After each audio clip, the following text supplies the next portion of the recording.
Saudara-saudaraku yang kekasih di dalam Tuhan kita Yesus Kristus, seluruh anggota jemaat Redlands Indonesian Seventh-day Adventist Fellowship, sahabat-sahabat para pendengar di rumah dan dimanapun Anda berada yang dapat mengikuti kebaktian bersama anggota jemaat Risdaf pada hari Sabat ini.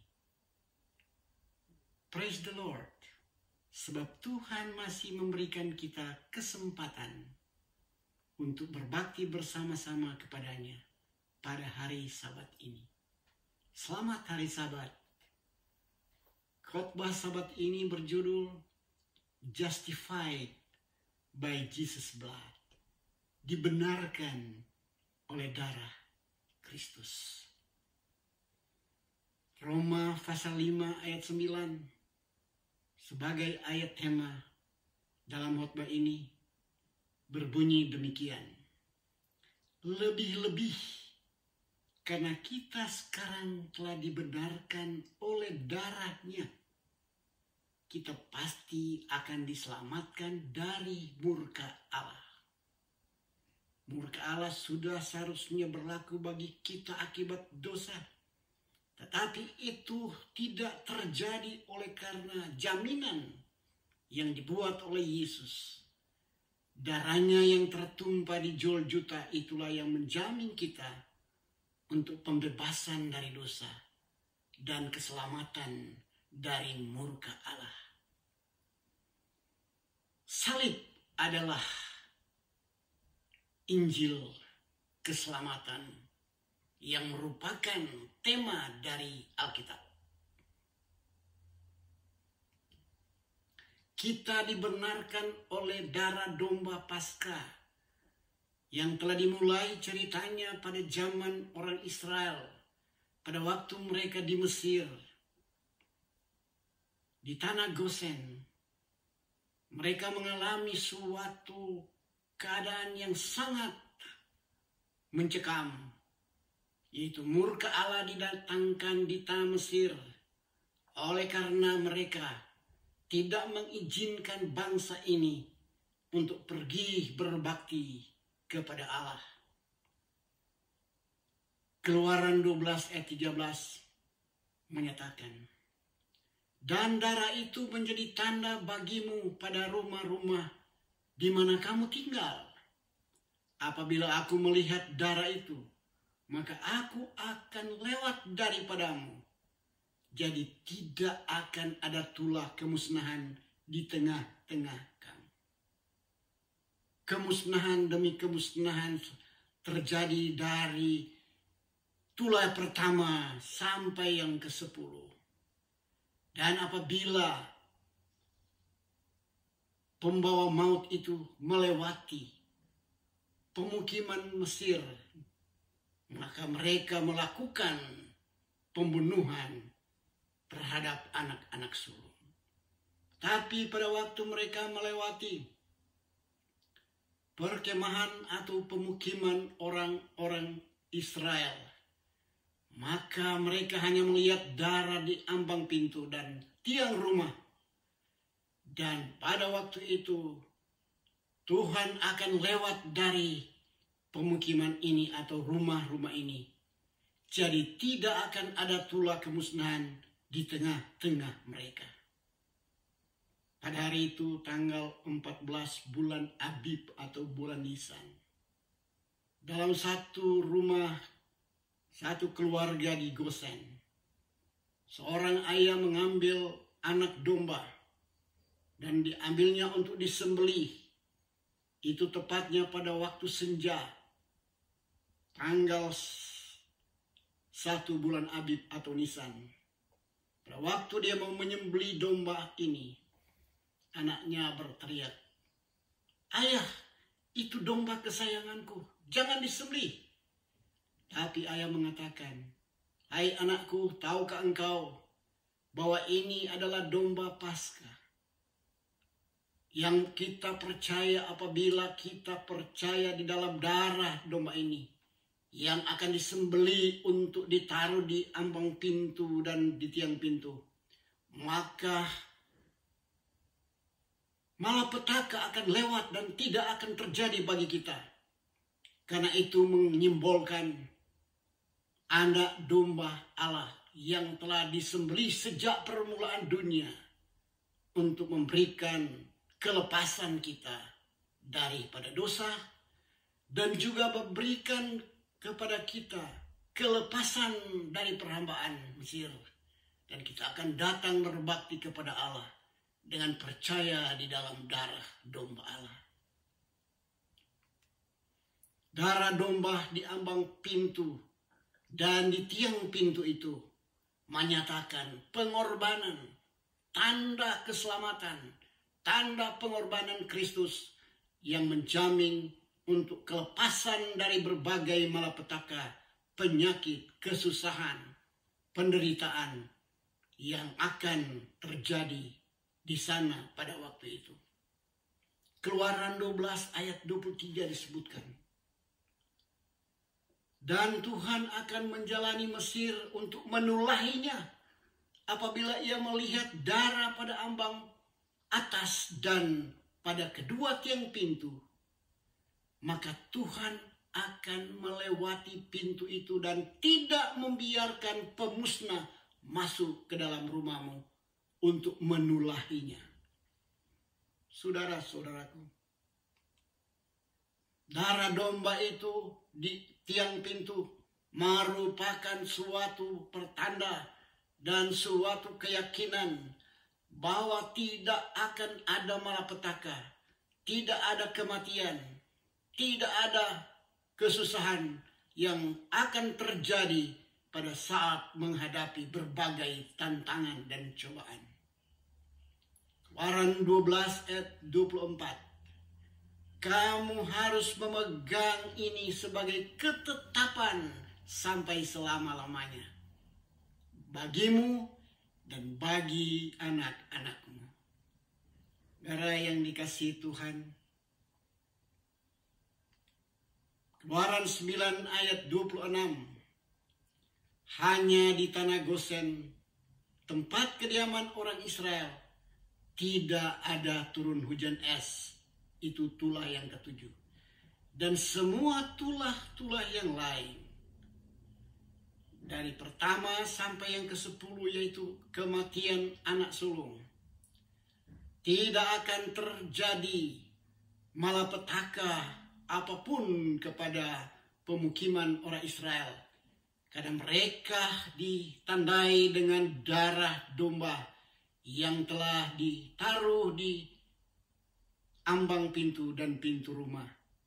Dan ini merupakan jaminan, keyakinan mereka akan menjadi peringatan terus-menerus yang disebutkan di dalam Keluaran 12 ayat 24. Kamu harus memegang ini sampai selama-lamanya sebagai ketetapan. Dan ini bagi anak-anakmu dari generasi ke generasi. Itulah sebabnya kita dapati bahwa hanya di Gosen yang diselamatkan dari anak-anak yang sulung. Dan itu terjadi oleh karena Tuhan melihat tanda darah domba di pintu dan ambang pintu rumah-rumah mereka. Keluaran 9 ayat 16. Akan tetapi inilah sebabnya aku membiarkan engkau hidup. Ini ditujukan kepada Raja Firaun, yakni supaya memperlihatkan kepadamu kekuatanku, kekuatan Allah, dan supaya namaku dimasyhurkan di seluruh bumi. Tujuan Tuhan memperlihatkan mujizat-mujizat, tanda-tanda ajaib, pemusnahan yang dikenal dengan 10 tulah yang berlaku di tanah Mesir, termasuk tulah ke-10. Ini ditujukan pada Raja Firaun supaya dia mempercayai Allah yang benar, supaya nama Allah dimasyhurkan di seluruh bumi. Jadi pelajaran bagi kita sampai sekarang ini. Allah yang dipercaya oleh orang Israel, yang dikenal sebagai Allah Abraham, Allah Ishak, dan Allah Yakub, adalah Allah semesta alam. Dalam bahasa Ibraninya, Elohim Sabaoth. Itulah Allah yang Maha Kuasa. Dan selanjutnya dia disebut Allah yang Maha Kuasa. Dalam bahasa Ibrani, El Shaddai. Bahasa Yunani, Theos Pantokrator. Dan Allah yang Maha Tinggi. Dalam bahasa Ibrani, Elohim Elyon. Itu yang harus dikenal dan dinyatakan kepada dunia. Sebagaimana yang dinyatakan kepada Firaun, dinyatakan juga sekarang ini oleh kita sebagai pengikut-pengikutnya untuk memuliakan nama Allah alam semesta. Nama Allah yang Maha Kuasa. Nama Allah yang Maha Tinggi. Terpujilah dia selama-lamanya. Kita percaya dialah Allah yang benar, yang kita harus beritakan kepada semua orang yang ada di atas dunia ini. Keluaran 11 ayat 6 dan 7. Pada saat menjelang kutuk yang terakhir, seruan hebat diserukan bagi Mesir. Dalam Keluaran 11 ayat 6 dan 7. Dan seruan yang hebat akan terjadi di seluruh tanah Mesir, seperti yang belum pernah terjadi dan seperti yang tidak akan ada lagi. Tetapi kepada siapa juga dari orang Israel, seekor anjing pun tidak akan berani menggonggong baik kepada manusia maupun kepada binatang, supaya kamu mengetahui bahwa Tuhan membuat perbedaan antara orang Mesir dan orang Israel. Itulah yang sudah terjadi. Mengapa? Oleh karena mereka memiliki tanda pengorbanan, darah anak domba yang ada di ambang dan tiang pintu.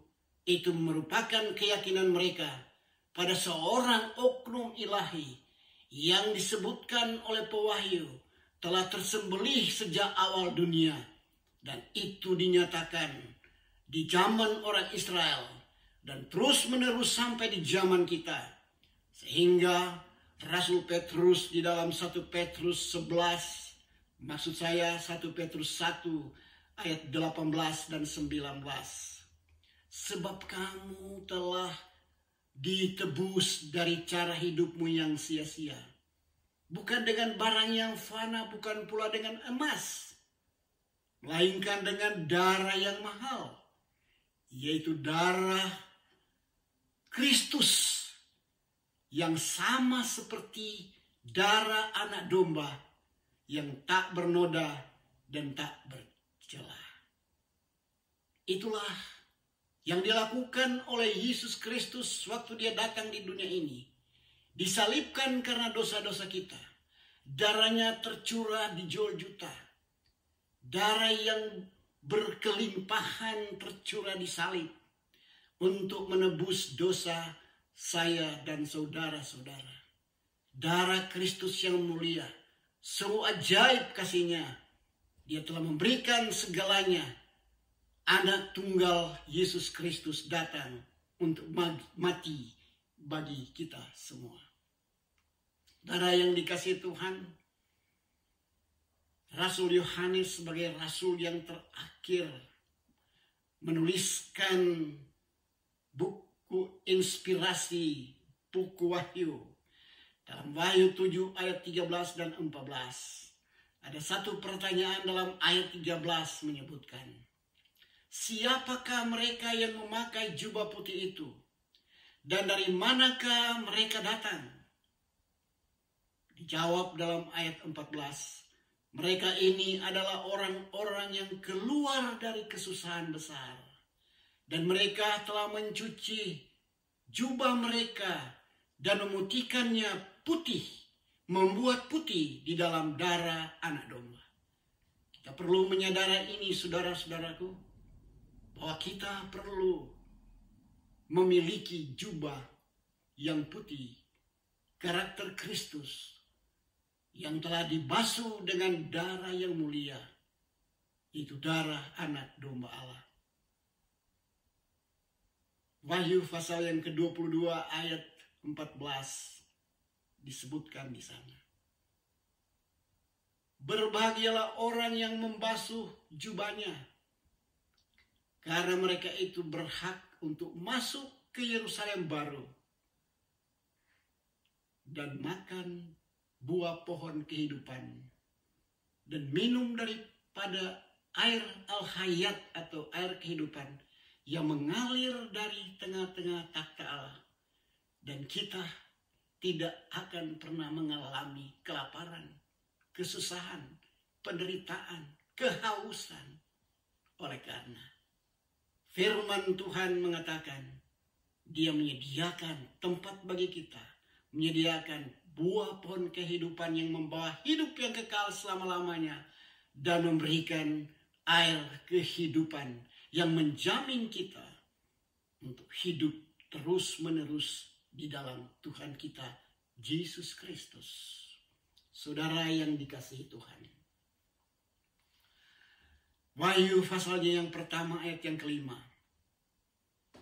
Suatu wahyu atau inspirasi dari Yesus Kristus disebutkan demikian. Dari Yesus Kristus saksi yang setia, yang pertama bangkit dari antara orang mati, dan yang berkuasa atas raja-raja di bumi.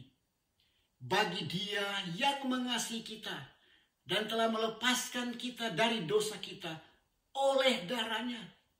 Kita puji namanya. Karena hanya dari Kristus saksi yang setia itu, yang sudah bangkit dari antara orang mati, yang berkuasa, yang akan mengambil alih pemerintahan dunia ini.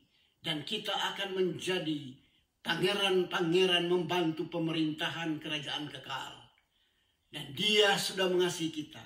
Dia telah nyatakan ini pada kita. Dan kita telah terlepas dari beban-beban kita, dosa-dosa kita. Dia hapuskan dengan darah pengorbanannya. Betapa hebatnya bagaimana Tuhan membenarkan kita. Kita dibenarkan oleh kematiannya di kayu salib. Kita dibenarkan oleh kematiannya di mana darahnya tertumpah di sana untuk menjamin penghapusan dan pengampunan dosa-dosa. Dan juga kita dibenarkan oleh hidupnya. Roma 5 ayat 10. Sebab jikalau kita ketika masih seteru Allah diperdamaikan dengan Allah oleh kematian anaknya, lebih-lebih kita yang sekarang telah diperdamaikan dan pasti akan diselamatkan oleh hidupnya. Bagaimana caranya? Setelah kita diperdamaikan dengan Allah oleh kematiannya di Golgota, kemudian kita diperdamaikan sekarang ini melalui hidupnya. Mengapa? Karena Dia hidup senantiasa menjadi pembela kita, menjadi pengantara kita di surga. Dia sekarang berada di bilik yang maha suci untuk memastikan keselamatan kita semua. Bila mana kita memiliki dosa dan kita perlu pembasuhan dosa melalui Kristus, maka kita datang dan mengaku dosa-dosa kita kepadanya. Dia akan menghapuskan dengan darahnya. Dan itulah pekerjaan Yesus sampai hari ini. Dan terus menerus Dia lakukan setiap saat. Dia selalu menerima dan mendengar kita. Dia selalu menerima semua orang yang datang kepadanya. Dan kita diperdamaikan dari hari ke hari. Sampai pada akhirnya, manakala Yesus menanggalkan jubah keimamatannya, dan dia datang kedua kali sebagai Raja untuk menganugerahkan keselamatan kepada kita, maka kita pasti diselamatkan. Saudara yang dikasihi Tuhan, Ibrani pasal 7 ayat 25. Karena itu ia sanggup juga menyelamatkan dengan sempurna semua orang yang oleh dia datang kepadanya. Sebab dia hidup senantiasa untuk menjadi pengantara kita. Dia sanggup. Tidak ada yang bisa sanggup melakukan semuanya itu. Hanyalah dia yang sanggup menyelamatkan kita dengan sempurna. Bagi kita semua. Dan ia hidup senantiasa. Setiap saat. Dia adalah Yesus yang selalu online. Manakala kita menyampaikan sesuatu kepadanya. Pengakuan dosa. Kita diampuni. Sebab ia hidup senantiasa menjadi pengantara kita. Betapa ajaibnya perbuatan Yesus Kristus. Dalam tulisan inspirasi yang terdapat dalam buku Steps to Christ, halaman 64, disebutkan demikian. Semakin dekat engkau dengan Yesus, semakin dekat engkau datang pada Yesus, maka semakin dirimu kelihatan berdosa di pemandanganmu. Dan dengan demikian kita melihat bahwa sesungguhnya kita penuh dengan dosa. Kita berlumuran dengan dosa. Kita memerlukan pengakuan. Kita memerlukan darah Kristus. Kita memerlukan pengantara kita untuk menghapus dosa. Itulah sebabnya mari kita melihat diri kita secara pribadi. Roma 5 ayat 20. Tetapi hukum Taurat ditambahkan supaya pelanggaran semakin banyak, semakin besar kelihatan. Dan pada waktu dosa bertambah banyak, bertambah besar kelihatannya dalam diri kita, yang kita lihat sendiri, di sana kasih karunia berlimpah-limpah. Puji Tuhan karena kelimpahan kasih karunia dari Yesus Kristus yang telah mencurahkan darahnya di juljuta. Mati tersalib untuk penebusan dosa-dosa kita. Dan marilah kita selalu menurut lewat cermin kehidupan kita, yaitu penurutan kepada perintah-perintahnya. Dan kasih karunia-Nya akan dicurahkan kepada kita oleh kuasanya, oleh kuasa Roh Kudus. Itulah iman yang hidup. Iman di dalam darahnya, iman di dalam pengorbanannya, yang kita percaya sanggup menyelamatkan kita dengan sempurna. Saudara-saudara yang kekasih, Roma 5 ayat 5.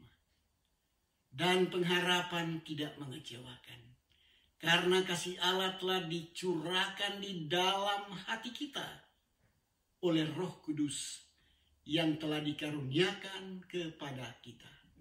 Saudara-saudara yang dikasihi Tuhan, kita mempunyai pengharapan yang kekal. Pengharapan akan janjinya untuk datang kembali menjemput kita ke rumah di surga.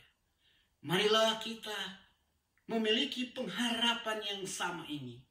Dia akan datang dengan pasti. Dia telah menyelamatkan kita dan akan menganugerahkan kepada kita keselamatan abadi. Karena kasih karunia-Nya, rahmat-Nya yang berlimpah-limpah, pengorbanannya, pengampunan dosa, kelepasan dari berbagai masalah hidup. Dia telah jamin karena kasih karunia-Nya yang berlimpah-limpah. Dan itu kita terima di dalam hati kita. Dengan kuasa Roh Kudus kita dapat menyambut keselamatan yang Dia janjikan. Dan itu pasti akan terjadi manakala Dia datang dengan kemuliaannya bersama dengan malaikat-malaikatnya di angkasa. Dia datang menyongsong kita, memberikan janjinya yang pasti untuk membawa kita kembali ke surga. Bersama Dia untuk hidup selama-lamanya adalah pengharapan dan doa kita semua. Di dalam nama Tuhan Yesus.